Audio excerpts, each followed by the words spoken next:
പാലപ്പുറത്ത് പുതിയടത്ത് ഗോവിന്ദൻ നമ്പ്യാരായിരുന്നു കൈക്കുളങ്ങര രാമവാര്യരുടെ ഗുരു. ഈ ഗുരുവിന് ഗുരുകുല വിദ്യാഭ്യാസ കാലമാണ്. നിർബന്ധമായിരുന്നു കുട്ടികൾ ബ്രഹ്മമുഹൂർത്തത്തിൽ അതിരാവിലെ എഴുന്നേറ്റ് പാഠങ്ങൾ ഉറക്കെ വായിച്ചു പഠിക്കണമെന്ന്. രാമവാര്യരുടെ ബുദ്ധിശക്തിയെ കാണിക്കുന്നൊരു കഥ കൂടിയാണിത്. രാമവാര്യർ എഴുന്നേൽക്കാറില്ലായിരുന്നു.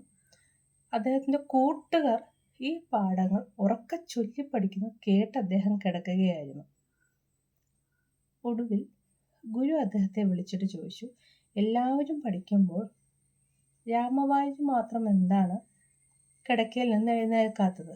കുട്ടികളെല്ലാവരും ഒരുമിച്ച് പഠിക്കുന്നത് ഞാൻ കിടക്കയിൽ കിടന്ന് കേട്ടു പഠിക്കുകയാണെന്ന് മറുപടിയായി വിനയത്തോടു കൂടി പറഞ്ഞു.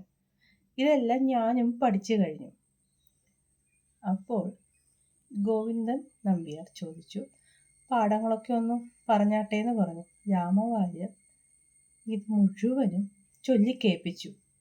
ഇതിൽ നിന്ന് കുട്ടികൾക്ക് പറഞ്ഞ് മനസ്സിലാക്കുന്നത്, നിങ്ങൾ മുതിർന്ന കുട്ടികൾ വീട്ടിൽ പാഠങ്ങൾ ഉറക്കെ ചൊല്ലണം. മുതിർന്നവരും ഉറക്കെ അവരുടെ പാഠങ്ങൾ ഉറക്കെ വായിക്കണം.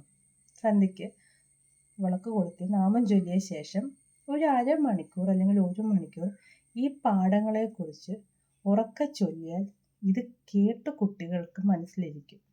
ഉറക്കെ ചൊല്ലി പഠിക്കുന്നതിൻ്റെ പ്രാധാന്യം പണ്ട് കാലത്തുണ്ടായിരുന്നു.